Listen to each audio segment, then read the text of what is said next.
नमस्कार साथियों, अच्छी अपडेट आ रही है। बिहार के सरकारी कर्मचारी और पेंशन भोगियों के लिए नई सौगात है और 6 लाख शिक्षकों के लिए तो बहुत ही बड़ी खबर निकल के आ रही है। पूरा अपडेट कवर करेंगे। इससे पहले आपसे छोटा सा अनुरोध है, अगर आप चैनल पर नए हैं तो चैनल को सब्सक्राइब जरूर कर लीजिएगा। आज पत्र जारी हो चुका है जिसमें बिहार सरकार के वित्त विभाग ने राज्य के लाखों सरकारी सेवक और सेवानिवृत्त पेंशन भोगियों के लिए क्रांतिकारी योजना को मंजूरी दी है। अब कर्मचारी को अपनी वित्तीय ज़रूरत के लिए किसी बाहरी बैंक या करदाता पर निर्भर नहीं रहना पड़ेगा। सरकार ने बैंकों के माध्यम से वेतन, पेंशन, अग्रिम और दीर्घकालीन ऋण की सुविधा शुरू करने का निर्णय लिया है।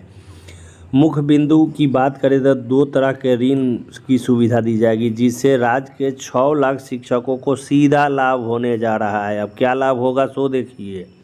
अल्पकालीन वेतन और पेंशन यह 60 दिनों के लिए उपलब्ध करा दिया जाएगा। यदि यह राशि उस माह या अगले माह के वेतन चक्र में लौटा दिया जाता है तो कोई ब्याज या प्रोसेसिंग शुल्क नहीं लगेगा।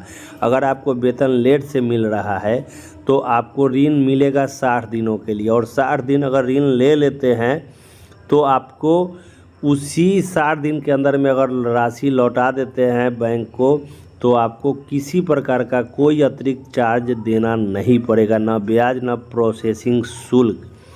और दीर्घकालीन अगर ऋण आप ले रहे हैं तो यह 2 माह से शुरू होकर 60 महीने की अवधि के लिए उपलब्ध होगा, जिसमें कर्मचारी अपने वेतन या पेंशन का अधिकतम 30 गुना तक ऋण प्राप्त कर सकेंगे। ईएमआई की सीमा कर्मचारियों के लिए सुनिश्चित किया गया है।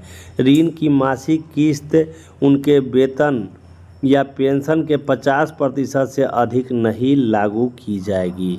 शून्य लागत और शून्य दायित्व यह पूरा model zero cost zero liability पर आधारित है। इसका मतलब है कि राज्य सरकार पर कोई वित्तीय बोझ नहीं पड़ेगा। सारा क्रेडिट जोखिम संबंधित बैंक उठाएंगे और सरकार केवल एक गारंटर की भूमिका में रहेगी। इससे शिक्षकों को बड़ी राहत मिलेगी। गारंटर की भूमिका में रहेगी और यह 100% डिजिटल प्रक्रिया होगी।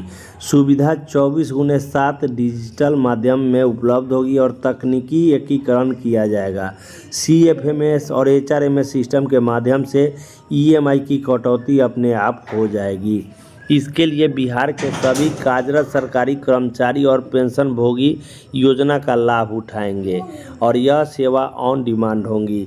तो वेतन जिन राज्यकर्मियों को लेट से मिलेगा, ऐसे लोग यह ऋण 2 महीने के लिए अगर लेंगे तो उन्हें किसी शुल्क अतिरिक्त दे नहीं होगा और उनको ऋण आसानी से उपलब्ध हो जाएगा। तो यह क्रांतिकारी खबर है और यह शिक्षकों को सीधा लाभ देगा।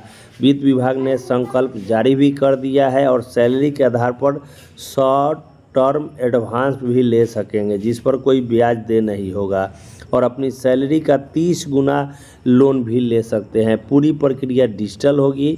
6 मई को मंत्रिपरिषद ने इस पर मोहर लगाई थी और आज 8 मई को इसका आधिकारिक पत्र जारी कर दिया गया है। इससे राज्य के 6 लाख शिक्षक के साथ साथ अन्य विभाग के राज्यकर्मियों को सीधा लाभ मिलेगा और पेंशन भोगियों को भी इससे आच्छादित किया गया है। अभी तक के अपडेट के लिए इतना ही, और अपडेट के लिए आप हमारे चैनल को सब्सक्राइब जरूर कर लीजिएगा। धन्यवाद।